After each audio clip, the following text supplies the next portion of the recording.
Y a 11 días de las PASO seguimos compartiendo la propuesta de los candidatos en plena campaña. Nos acompañan el precandidato a diputado Luis Zamora, de Autodeterminación y Libertad, y Marta Martínez, precandidata a jefa de gobierno porteño. ¿Cómo les va? Muy buenos días. Hola, buenos días. Vamos a comenzar por las damas. Pero cómo no, Desafío adelante. interesante por varios motivos. En especial, en tu caso, ¿cuál es la intención de llevar una propuesta electoral?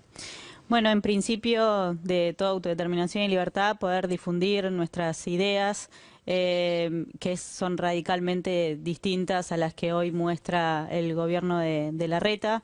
Tenemos una realidad que hoy todos al salir a la calle la vemos, que son más de 7.200 personas que están viviendo en la calle, un censo que hicieron organizaciones sociales, pero esto viene así, desde 2015 para acá, casi se duplicó la indigencia y tenemos casi un 20% de pobreza en la ciudad de Buenos Aires.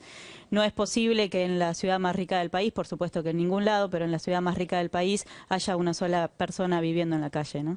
Luis Zamora, una campaña más, una intención de buscar una banca en el Congreso Nacional, en un Congreso que a partir de diciembre va a estar muy polarizado, va a estar con ninguna, digamos, fuerza política, va a tener mayoría y donde una banca va a ser muy importante, es la que usted también está buscando. Sí, una campaña más en el sentido de que, bueno, he hecho muchas, he intervenido en muchas luchas electorales, pero no más en... Argentina está enfrentando una situación muy compleja, donde se combina una situación socioeconómica angustiante para una gran mayoría de la población y estructuralmente muy difícil, combinada con una descomposición institucional. Es decir, la dirigencia política, la sindical, la judicial, la empresaria, de conjunto, es una degradación acentuada como nunca, aunque se viene...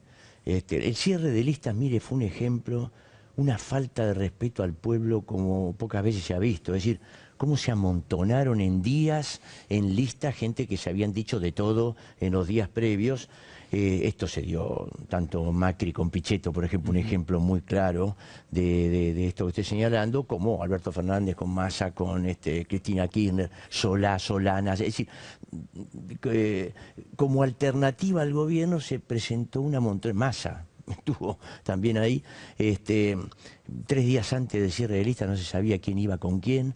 Y bueno, esto es una expresión muy aguda del distanciamiento entre la dirigencia política y la población. Por eso, uno de los aspectos más importantes que planteamos, si en el aspecto socioeconómico, un país endeudado, donde el macrismo profundizó el endeudamiento, todos los problemas del país que ya venían de antes, pero los profundizó, el endeudamiento, un endeudamiento que Argentina debe desconocer, el pueblo argentino debe desconocer esa deuda como propia.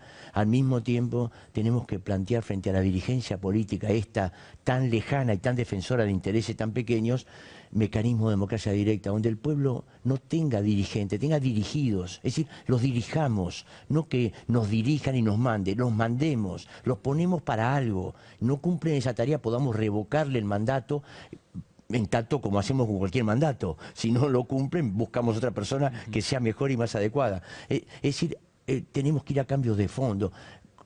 Argentina, si respeta los acuerdos con el fondo, no tiene perspectiva de país.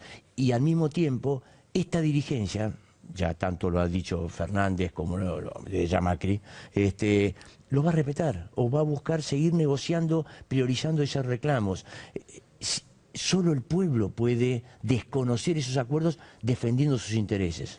Marta, en la prioridad, lo social, como primer tema en la agenda de la propuesta de autodeterminación y libertad. ¿Cuáles son las otras áreas donde te parece hay que hacer foco para mejorar la calidad de vida de los porteños?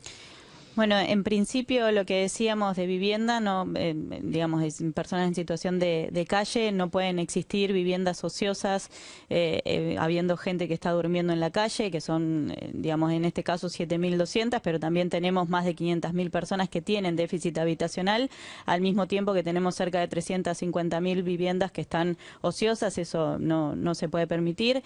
En ese caso, lo que decimos es, debe haber un aumento del ABL, porque efectivamente con lo recaudado allí se podría solucionar lo inmediato, que son estas personas que están viviendo en la calle, pero además, si hablamos de educación, por supuesto, un aumento del presupuesto inmediato.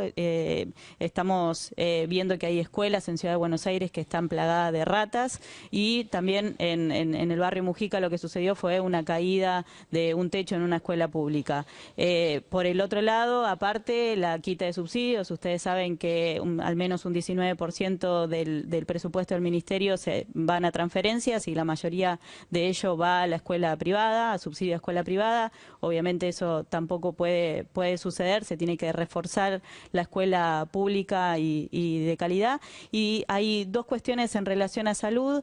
En principio, hay una intención del gobierno de la ciudad que es lo que se llama 5 por 1, que es eliminar 5 hospitales para dejar uno solo, por supuesto para hacer negocio inmobiliario en los terrenos en donde están los otros. Eso tiene que volver para atrás, no puede darse. Y por el otro lado, la importancia que tienen las enfermeras, que son la columna vertebral de todo el sistema de salud pública, que se las ha desconocido en la ley que se votó el año pasado de profesionales de la salud, se las ha excluido, y para nosotros, por supuesto, tienen que estar dentro de una ley de profesionales de la salud que las reconozca, al mismo tiempo que también tiene que existir un aumento del presupuesto en salud, infraestructura, salarios, etcétera. Ahora, Marta y Luis, hay temas que usted está planteando, Marta, que tienen que ver con políticas en la ciudad de Buenos Aires, pero que también, Luis, se pueden aplicar a necesidades políticas a nivel nacional. Digo, ¿y puede haber acuerdos políticos, acuerdos de decir, nos ponemos de acuerdo en políticas de Estado sobre diferentes temas? Yo creo que lamentablemente la mayoría de la dirigencia política así más tradicional se va a poner de acuerdo, pero alrededor no de problemas que signifiquen respuestas a defender el país y a los intereses del pueblo. Se van a poner de acuerdo porque están anticipando que hay que hacer un gran acuerdo, que el problema es muy difícil, que para enfrentar esta coyuntura tiene que empresarios, sindicalistas, dirigentes políticos de las distintas fuerzas, oposición y... Caramba, un candidato que diga eso, si tiene respuestas para los problemas que tiene el pueblo y el país, ¿por qué necesita ponerse de acuerdo con todos los demás? Tiene el respaldo del pueblo para hacerlo. O lo que piensan hacer es llevar adelante políticas de ajuste. Mire, vencen 150.000 millones de dólares en los próximos 4 años. 60.000 de ellos con el Fondo Monetario. El Fondo Monetario ya sabe que eso, no hay dólares en Argentina para pagar eso.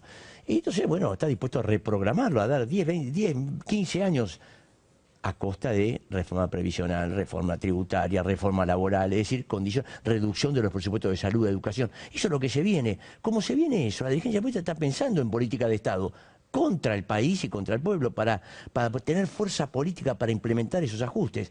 Es decir, por eso volvemos a insistir en que si el pueblo argentino ve esa dirigencia, es un dato de la realidad que se va a votar polarizado, efectivamente, quizá polarizado como nunca, pero al mismo tiempo esa polarización no implica simpatía y cercanía con los candidatos a los que se vota. Al contrario, cada vez es mucho más la lejanía, el desprestigio, el voto contra el otro o la otra, y no el voto a favor. Sin embargo, esos después iban a terminar tratando de negociar, justamente porque su desprestigio le quita fuerza para llevar adelante política de ajuste, y van a tratar de juntar fuerzas con la CGT, ya sabemos, la dirigencia que está siempre en la vereda de enfrente. El pueblo argentino en algún momento tenemos que mirarnos al espejo y decir qué hacemos. Porque si miramos para arriba, vemos eso de taparse la nariz y votar a uno para que no gane el otro, o votar al otro para que no gane la otra. Claro. Y sin embargo, bueno, no podemos resignarnos a eso. Seguro. Bueno, Gracias. queda ese mensaje entonces para quienes vayan a las urnas el 11 de agosto. Seguramente antes de octubre los vamos a volver a recibir. Muchísimas gracias por acompañarnos. Gracias a ustedes.